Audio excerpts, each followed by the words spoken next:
Hit it, Maestro. Good morning, good morning, good morning. Thank you all. Thank you all. We're coming to you live from Talk Visual 305, downtown Homestead.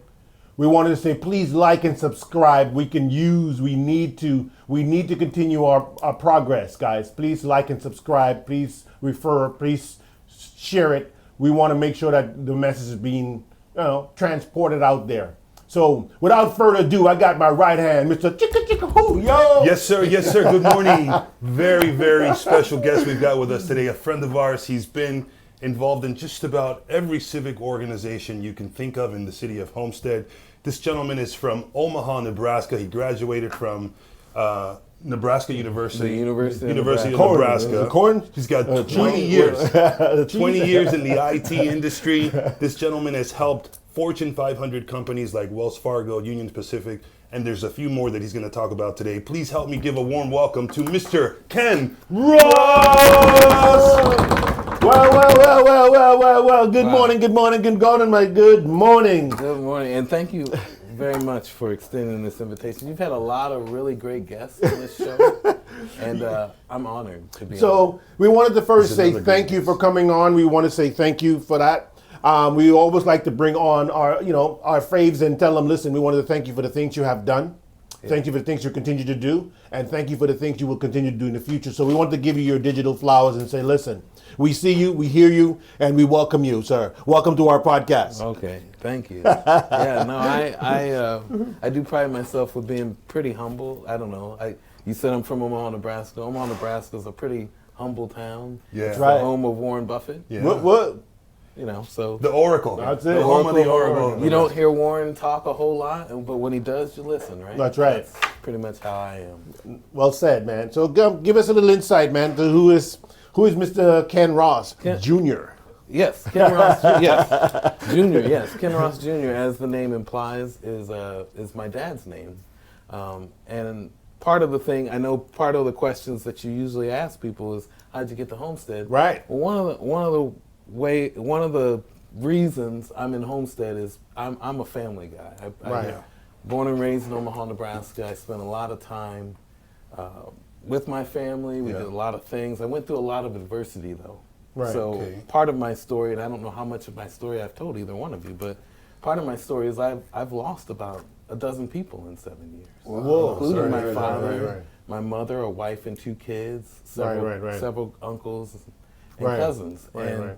In that process, I've realized, the family is so important. Right. It's everything. Right. But when you lose everything, you still have something to live for. And so I came to Homestead to continue that, to continue my dad's legacy, to continue my family's legacy. Right. But you could have landed in any of the 50 states and any of the cities within those 50 states.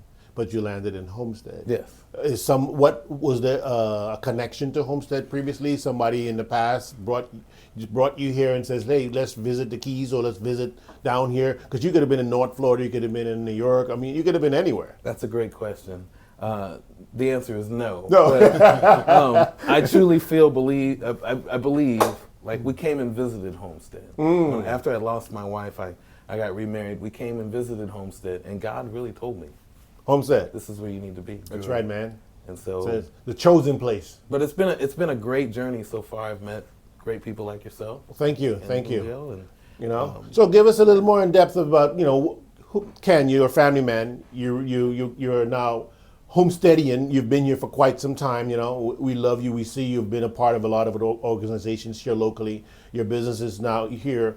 So give us a little more in depth about, give our audience a little more crumbs, because obviously the purpose of us here is to leave crumbs for the next generations. But we want to dive into who you are, right? And what do you do?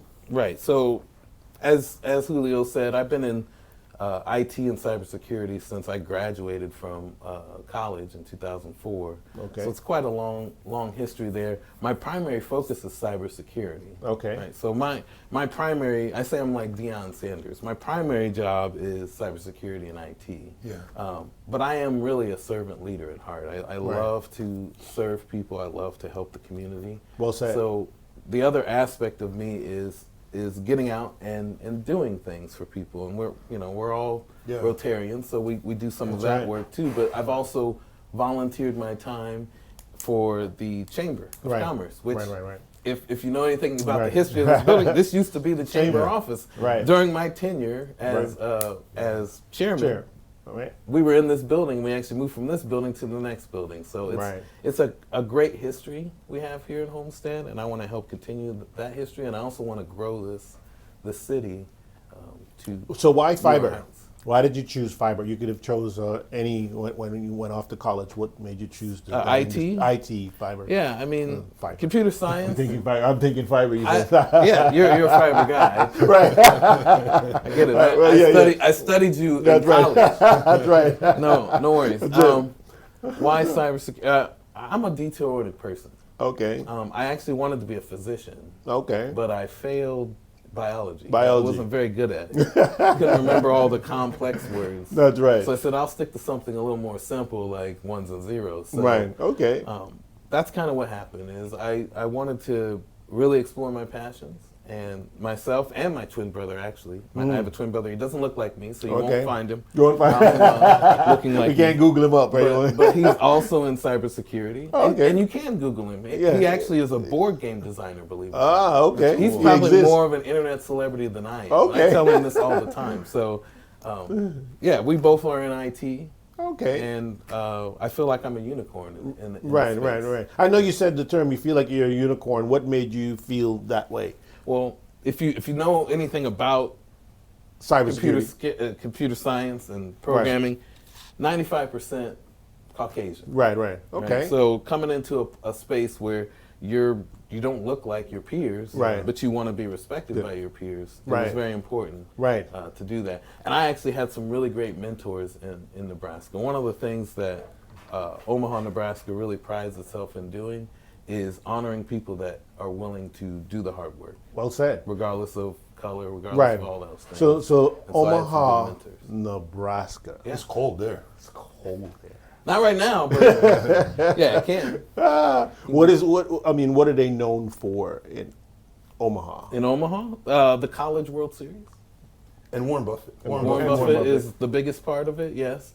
We also have Henry Dorley Zoo, which is the largest zoo as far as species is concerned. It's the second largest zoo in the United States. So if you go there, there's a big desert dome. There's a lot of good jungle, things. So there's lots to do there. Right. It's also home of my great uncle, who is probably the best athlete from Omaha, Nebraska, and that's Bob Gibson. Bob Gibson. Okay. Your great uncle. That's my great uncle, yeah. That is cool, man. That'd be what a small world.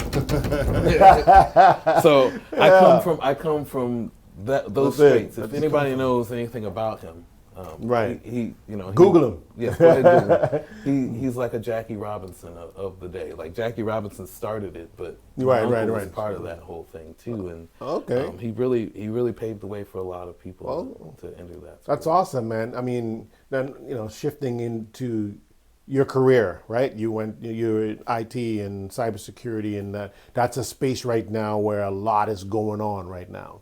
Can you elaborate to that? I mean, if you're gonna say something to the youngsters out there, to what your experiences in that space, what drove you to that? Yes, no, that's a really great question, and my primary focus right now is AI. I think everybody knows a lot about that. I actually you mean Allen Iverson? Yeah.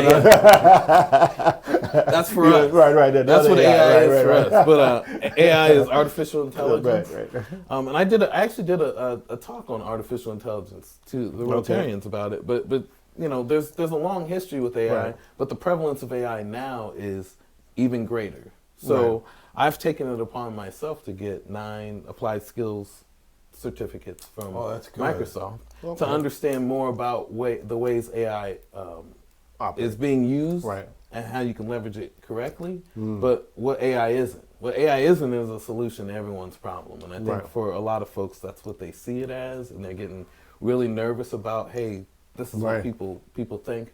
But there are some very dangerous things that are happening because of the prevalence of what's now called agentic AI. Yeah. Right. That's where we're at, is these agents that can do things. So, as they say, as you hear out there, with speculations that some of the car manufacturers there, if they're using they remove one of their models of their car brands to kind of focus on AI. No longer going to be making that model series anymore. They're going to keep it in budget for the regular basic model series, and that advanced model is no longer going to be that. It's going to be for the AI. I won't call their names, but we all know who we're referring to. But in tech space, give us a little more insight. I mean, obviously, do you find it to be more useful using the AI format today for, like, what is it, Chat GPT? Chat Claude. Claude is the new one up there. There's Right. quite a few of them. So I don't know how to best advise like the average person, Right. because I'm in IT. I kind of know how some of this stuff works. But what I would say is that you can't use one platform for every need. You have to use one platform for what it's designed to be used for, right? And that's hard for somebody to explain if they don't understand how it works, because ultimately something like you guys rattled off 3 different AI platforms. Right. They're all really great AI platforms for specific reasons, right? This is where I think the genius of Ken Ross comes in, because he can come to an organization, and I've seen you do it. He can go to an organization, understand what kind of challenges they have, and he'll give you a detailed process on how to improve your efficiencies. Right. And most people have a hard time with adapting to change, but Ken Ross, he'll show you, what this change, what this pro forma of change will ultimately derive, what it would spit out if they applied those efficiencies. Right. And a lot of times when you don't see a big picture, if you're doing the work every day, you don't have time to sit down and say, okay, let me project on how this would look if I were to adapt these changes. Right. So Ken comes in almost like some of those shows that you've seen before, where they come and you have a failing restaurant. Right. And somebody walks in and says, okay, here's what we're going to do. We're going to get rid of this. We're going to get rid of that. We're going to start doing this. And all of a sudden you see, everybody happy and, champagne, because of the success they've had. So I think that's where Ken shines really, really well. Can you give us an example of, when you've helped a company or a business? Yeah. I like the success stories of small businesses when, they've been struggling to do something, and all of a sudden you come in and give them some advice, and all of a sudden things take a turn and they go really well. Yes, that's a great question, and I'll actually give you one that's not related to a small business, but to a larger business, the railroad. So I worked for Union Pacific Railroad for about 3.5 years. I love trains. I love the railroad. So does my son. Loves trains, man. But you talked about efficiencies. Like I'm in programming. I have a programming background. I'm sorry, but I'm in cybersecurity and all these things. There is a lot to automation that can afford a big company like Union Pacific, or any company really, but a big company like Union Pacific a lot more time with its resources, because people resources is like the biggest expense in any organization.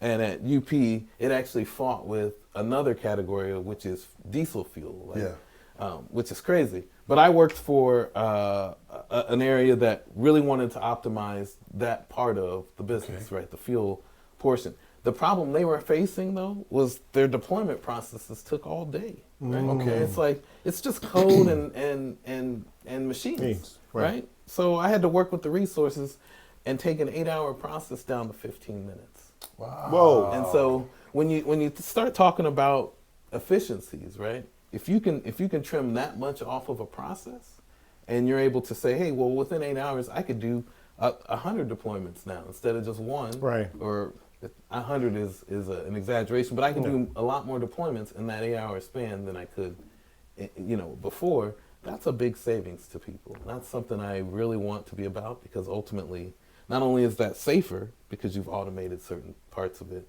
it's more efficient, and in the end, it's gonna people are gonna leave the office like, I don't have anything to worry about. We got this figured out. You got it all figured out, all worked out. And so that's what I want to do for people. I think a lot of smaller businesses, they get hung up on people coming in saying they want to help them, and all they're really out to do is take a few dollars from them. Right. Ken, I think when you look at how rapid AI is becoming entrenched in our everyday lives. You see it from a different perspective, but some of us who don't have the cybersecurity hat on most of the time, we look at it as these platforms have leveled the playing field now. Right. So before, there were people with proprietary technology or software that gave them an edge. Now you can say, hey, copy this, and that AI agent will mimic exactly what that's doing. So it's actually leveled the playing field. And I think for the audience, if you have an idea, Right. any thought that you imagine, it could potentially become reality if you know how to prompt the AI You ask the right question. the right way, Right. and it'll produce what you're thinking. So I think the field is level now. We can all do what all of these big corporations are doing. I just think they have more capital to deploy faster than most Right. of the average people, and they can get to things. They can bring things to market faster. But ultimately, we all have a level playing field now. And if you've got an AI, chat box, or you're messing with Claude or ChatGPT, you can ask it to do any software, and it'll jump on your computer and do it for you. Right. Yeah. So is that what we should be afraid of or leveraging? I think you can embrace it with a caveat, in the sense that something like Claude, you mentioned Claude, which is an agent you can put on your computer, and it can actually manipulate things on your computer and do things like that.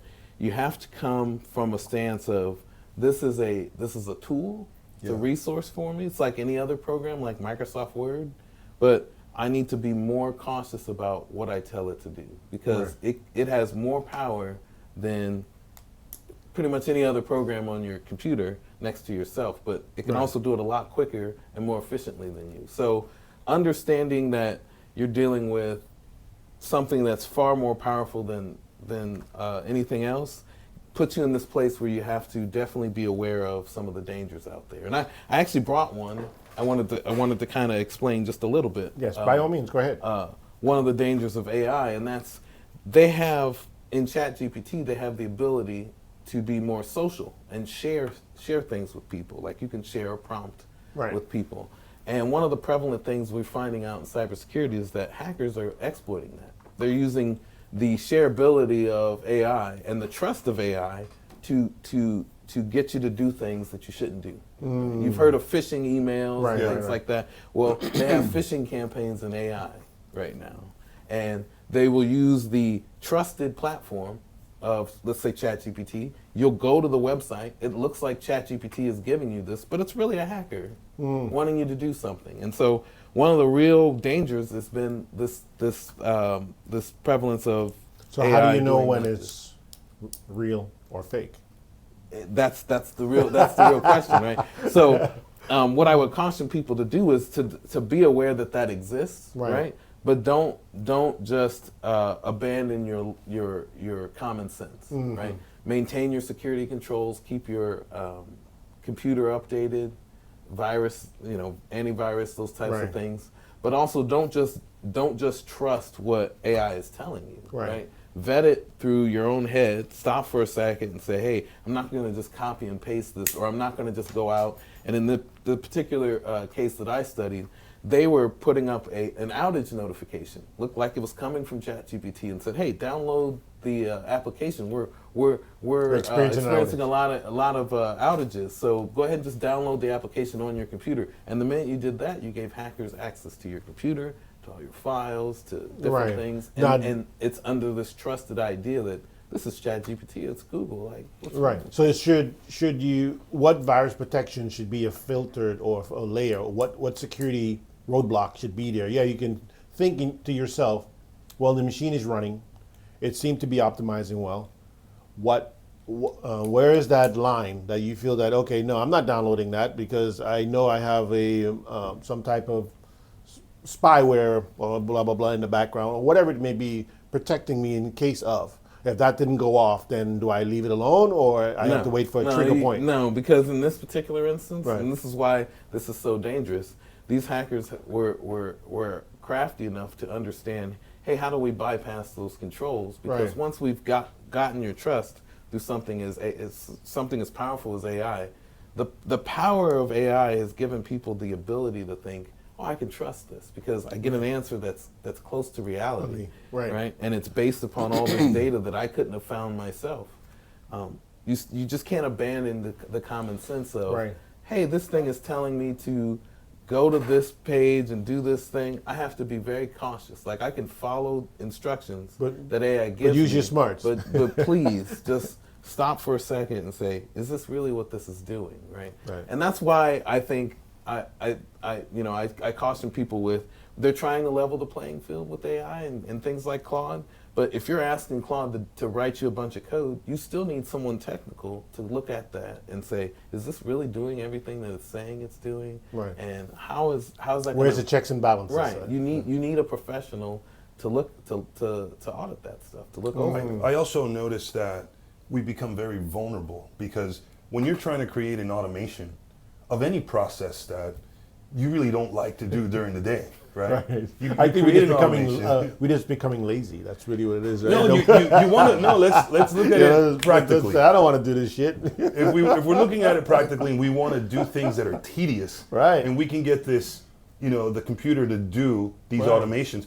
You've got to give it authorization to get on to a lot of things that are private to you, your Drive, your YouTube, your computer folders, all of that stuff. And then you're thinking, okay, well, it's doing what it's supposed to be doing. And another thing that happens is while you're trying to create this automation, sometimes you can get frustrated.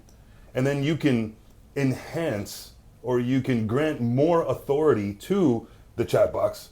So you could say, you know what, I'm tired of giving you authorization for every prompt, okay, allow once, okay, allow one. You know what, just do the whole thing, let me know when you're done.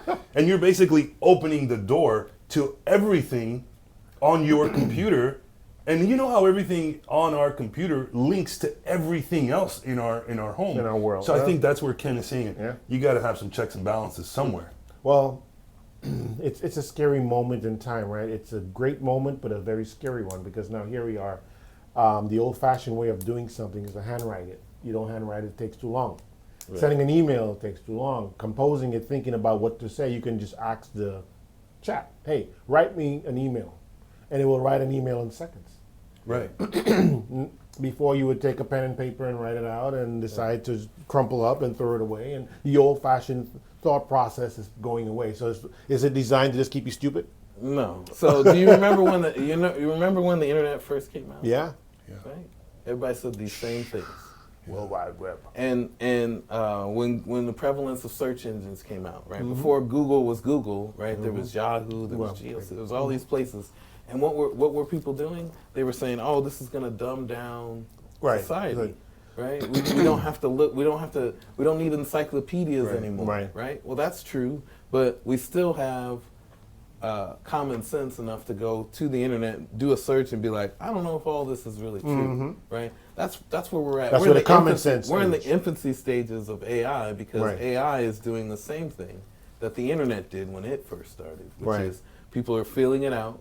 And there's going to be a space for it, but it's not going to dumb us down. It's just going to enhance some of the things that we're doing. It may, and you mentioned using AI to write a prompt to send out emails. I think that's going to be one of the bigger things that most people do because obviously it understands natural language enough to put a sentence together to make it sound professional or what have you. But I'm trying to encourage people to leverage AI in the space that it's really designed to do, which is to mimic your actual voice, to be that personable. A lot of folks aren't looking to do that. They're just looking to use it to fulfill a need, right? Everybody's going to sound like a robot. In the perfect world, where do you see it? Where would you like to see it go? Where does Ken, in your opinion, like to see, with your background, where would you like to see it? I don't know. The jury's still out for me on that. I'm experimenting a lot with it. I'm a scientist, right? I say I'm in computer science, so I have to experiment with something in order to come to a very good conclusion. Right now, AI is just it's a tool I try to use every day to ask questions. Is it passing or failing at this time? For me, I would say it's passing more than it's failing. It's just not regulated yet. They don't know how to regulate it. Well, it's done some very dangerous things. I mean, people are using it in romance scams, or they're falling in love. Right? They're falling in love with Gemini, right? You know, right. It's like that's it. Here's an example. Let's say there's a mortgage lender out there that does, 15 files a month, and that would take a large team, I guess, to do that, because you've got to read through everybody's financials, and sometimes they have multiple businesses.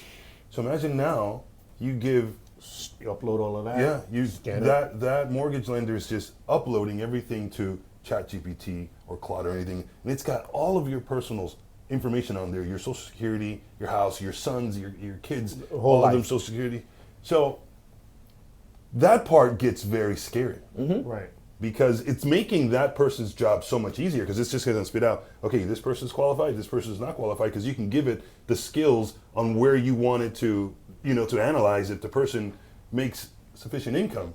Right. So that part is scary to me, and I don't really know how. There is no filters, right? Well, because if that person is doing it themselves without the machine, you still have to trust that same person too. Yeah. But now they're uploading it to a machine that they have to trust. So it's almost like a trust factor in there on every layer. You also have to be very much aware that when you do something like that, you're actually most likely committing some type of crime.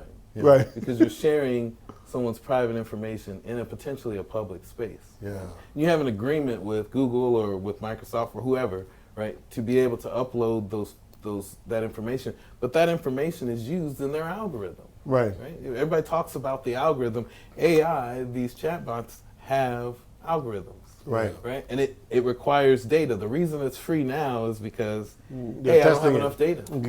Keep giving it to me. feeding. So in those particular instances, what I would caution people to do, especially if they're in business, is to say, hey, can we localize this so that Google and Microsoft and I think even Twitter, I think Grok is one of them, Meta, they don't have access to my data. They're not taking that data and farming it out to somebody.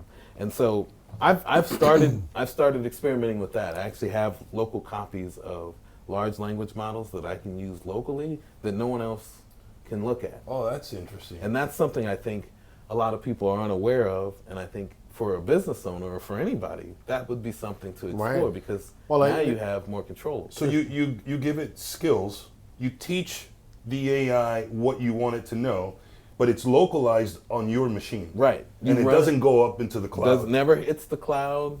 You've downloaded the whole model, the model runs. Because in the end, people have to understand AI isn't some magical thing. It's a program. Yeah. It's programmed to do certain things. Okay. Right. So teach it to do the right thing. Once you understand that and you know that's what it is, this is an opportunity for people to really leverage that in a way that they couldn't before. On the other side, let's say, for example, how many times have each of us thought of an idea of an app, and we're like, oh man, I don't even know where to start to build an app. I do. And then if you've got, an iPhone or an Android, you've got to be on certain platforms in order to deploy that app. Mm-hmm. Can you give us some ideas for just a young person that has a really cool idea and wants to create an app? Where should they start, and with which AI would you recommend? So there are some really great ones. Everybody talks about Anthropic. That's Claude. Microsoft actually has one that they're developing that's going to compete with that. I would experiment with either one, but Claude is very prevalent. Yeah. I would say you can get some free credits and actually use Claude to build an app. Yeah. But when it comes to actually doing things like, hey, I want to publish an app to the App Store for iOS or something like that, certainly use those tools to do that. But you need to take basic programming courses. Yeah. Right. So you can't shortcut it. Yeah. So right now, we have a free version or a very basic package. Mm-hmm. For that to exist, there's others out there that has a much more advanced package, i.e. maybe the government or i.e. maybe the multi-million. A lot of these bigger companies that I've worked for. Yeah. So you have to think, if we're getting the free watered down version, Well, I paid $20 for it. Well, free watered down version. $20 is the free watered down version, considering there's a bigger package out there that allows that same machine to run on a much greater scale to do so much more. That exists. It does. So in the next 3 to 5 years, what do you feel that you envision? I envision, at least for somebody like myself, being able to leverage AI as a tool to accelerate how we develop programs and be able to do things. Because in the end, you still need an expert in the business to understand the business processes, in order to write the correct prompts to get what you're looking for. So programmers, Right. more So I hate to try to predict what's going to happen. Right. But one of the things I could see it really helping with is there is a shortage of lower level talent in IT. Right. People always have said there's this gap where technology is running so fast and people have a need for IT. People in IT, and we don't have it. So what ends up happening is a lot of Fortune 500 companies, they'll offshore a lot of their talent. They'll go to India or South America or something. I'm not saying that those places don't produce good work. I'm just saying there's another source of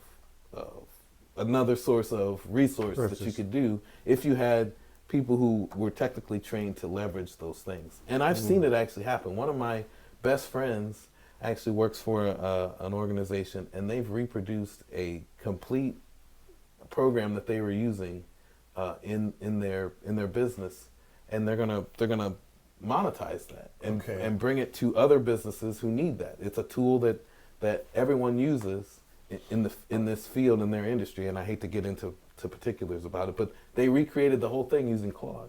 That's to the point where Claude pretty much told them, we're going to shut you down because you're running Claude during the day in the States, and then overseas you're running Claude over there, and you're building this big thing, right? We've got enough data from you. We're gonna remove your account and give you a refund. So we have enough now. That's how I see it really fitting in right now, where you don't need a bunch of developers to produce something that's so big to replace something that's so big. Now, you can use.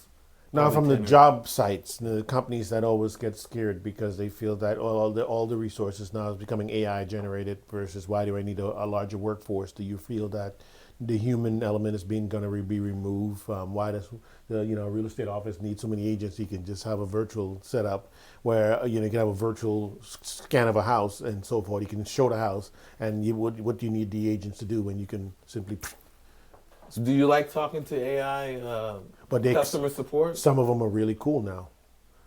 I mean, I'm asking you though. Oh, me personally, no. Heck no. Okay, so I would say the key word in AI is artificial, right? Right.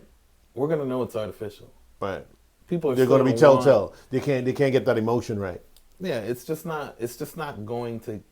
And you can see it actually happening. So a lot of these AI companies, they were really gung-ho when ChatGPT came out and everybody was all about it. And people could see, hey, there's a runway here to make some big money. They were all in. They put all their chips in. Right. And we've been doing that for a couple of years, and now they've started pulling it away, right? And there's a reason for it.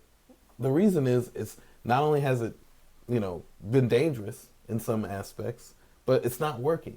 People are seeing like, this is a bot, I know this. Like I can just tell. Right. Or you look at a video and you can see that the video is AI generated. And you guys actually had produced some AI generated content. I loved it. I was like, oh, this is awesome, right? But when you know that, you can enjoy it that way. That's the space that I think AI should take. Right. And not this space of, I'm going to use it to substitute a human process that really should require a human. Right, like Hollywood. You saw that they made a complete movie AI generated. But let's say you're a real estate agent, right?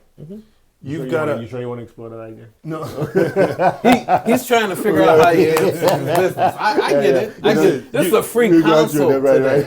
It's a free consult. In real estate, you gotta be very good at marketing. Yeah. And you gotta be very good at lead generation. Right? Very, very. So those are two processes that AI can help out tremendously. Absolutely, they absolutely tremendously. Can. They absolutely can. So if you want to be big on social media, there are a lot of tools that AI can help out with so that you could be more relevant on social media. Absolutely. A lot of the editing, platforms Right. that are out there, AI can help out.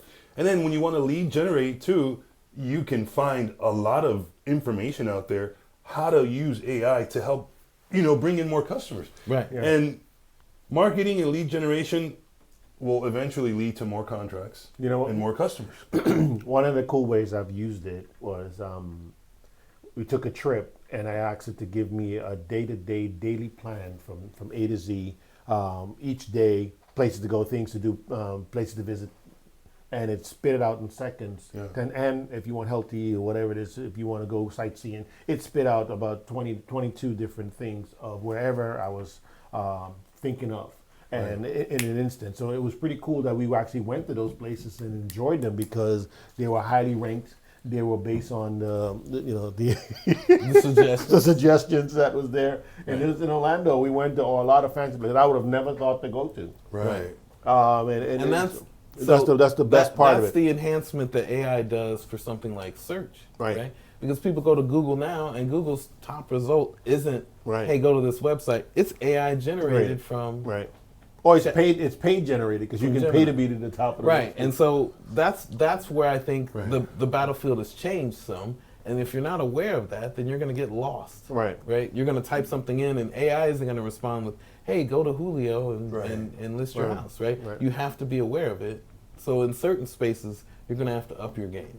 That is correct. Ken, Demetrius and I have had a great time, on this podcast, and we've interviewed a lot of great people, such like yourself. You also have a podcast called I Am Ken Ross. That is correct. Right? So if you guys haven't seen I Am Ken Ross, please subscribe to that channel too. You'll get a lot of insightful information that you don't want to miss. How did you start the podcast, and why did you start the podcast? So that's a good question. I went into business. I actually had a franchise for a while, and part of my A podcast? Franchise podcast? it wasn't a franchise podcast. I had a franchise business. Okay. And as part of that business, I wanted to project kind of who I was. Okay. Right? And I know the internet never sleeps, so I figured the best way to do that is to brand myself. So I marketed myself as Ken Ross. I am Ken Ross.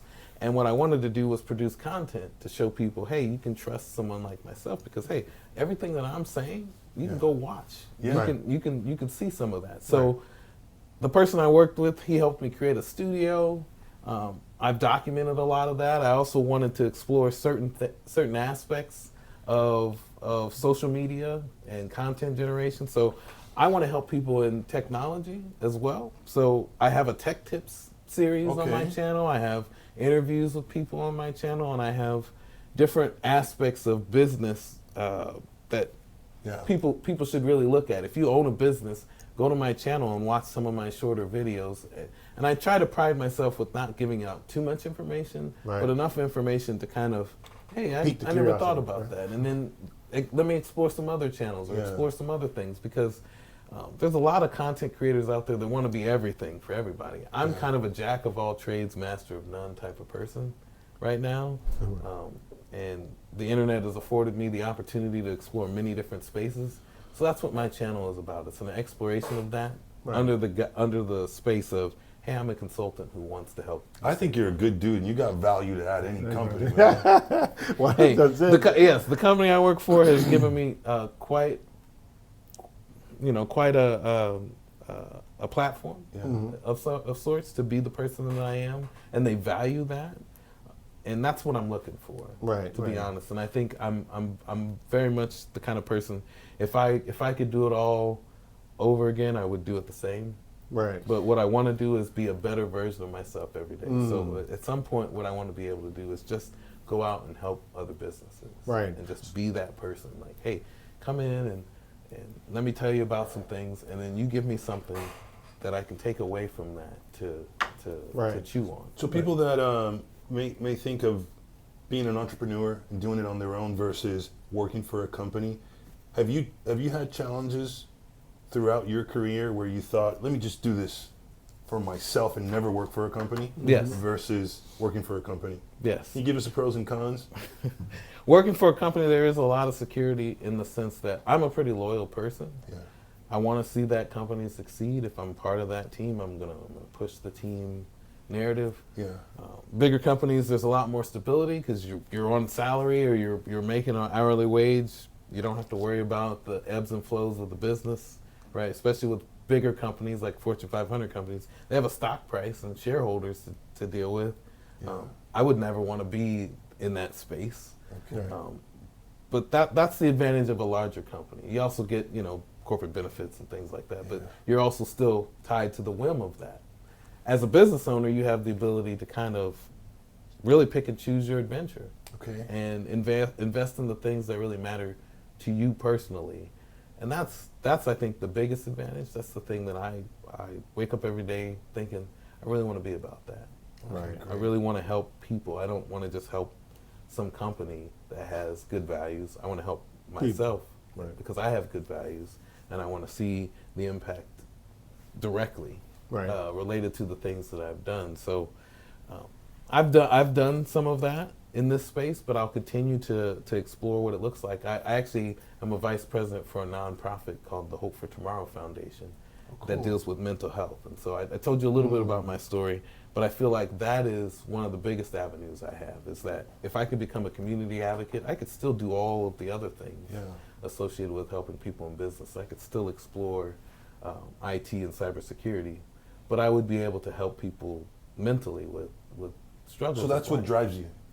What drives you is helping others. Yeah, servant leadership. I said it, and that's truly it for me. I'm a servant leader till the day I die. I've done it for as long as I've been alive. I think. That's it.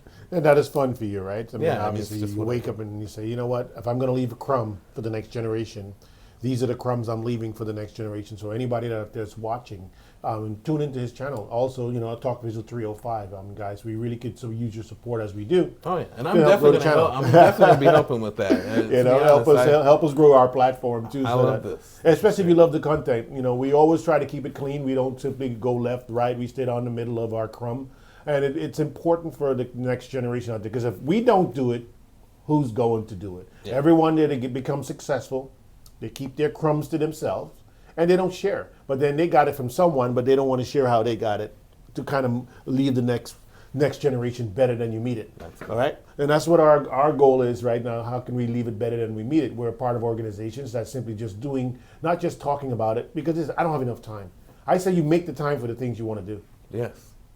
I agree. So Ken, in closing to the things that we were talking about, is there anything else that you feel that we wanted to touch on? Obviously, the next generation, those crumbs are being left now.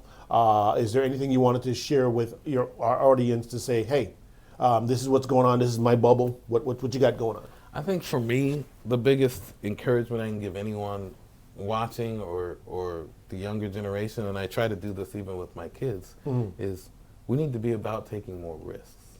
I think ultimately, as a society, we have an opportunity more than ever, right? Right. We talked about AI and the opportunity there, but I think on other levels, there are so many more opportunities to take risks today than there ever have been, in. No, when you say risk, be specific. Yeah. Start a business. Okay. Go into I hate to do it, but go into politics. Do something good. I don't want to play the political, make good change, right? But make good change. Get into good trouble. That's right. Like people have said. Fight the good fight. Right. Start a community thing. I've seen so many people in this community say, "I'm tired of seeing this and this is not happening," that they just started doing it in their basement, and now they're getting ready to open up a location. And I think people need to be more about adventurous, that, because the times we live in now are different than they were back in the 60s and 70s. Right? Companies were more loyal. They give you a pension plan and things like that. Bigger companies aren't out for that anymore. They're upholding to their shareholders, and loyalty is something that doesn't really matter anymore. Yeah. And so we need to be about taking more risks. Well, we're still, our little private companies are 1,000% still a part of the loyalty factor. We're built from the old school. We're cut from the old cloth. And we're trying to carry on some of those traditions. It's kind of like cursive writing. And Ken said it really well. He said, continue to learn even as you get older. Yeah. Yeah. Because the minute you think you've learned it all and you let an ego get to you, you can be replaced in a second. Yep. So all of these people that have been dominating for a long time and they get comfortable, understand that there are people out there that are gunning for you. They're coming. Every single day. They're trying to take. So have the mindset of always wanting to learn. You learn from others. We learn from Ken. Ken learns from us. Yeah. We I'm all learn from inspired each by other. you guys, to be honest. No, I'm Thank dead you. serious. Like, you guys have taken the risks that I want to take. Right. Yeah. And there you go. you've paved the way for me to see myself and what you guys do too. So Well, we're all along for the ride, man. I appreciate that. We're here to support and like-minded individuals that want us to leave crumbs for the next generation. And our term is always going to be about underscore a topic of crumbs for the next gen. So whenever we hear or say, "What is he talking about? The crumbs?" So it will start to make sense to you once you go back and start following our podcast and seeing what we're talking about and who is on the podcast and what they're talking about, and how we can kind of pay it forward, right, for the next gen. So with that being said, guys, we want to say thank you. Talk Visual 305 is on every Wednesday. If you would like to be on our podcast, please reach out. Our web pages are up there. But we could always use your support. So if anything we can see us doing better, please like and subscribe and drop that crumb. Thank you. Have a good one. Have a great one.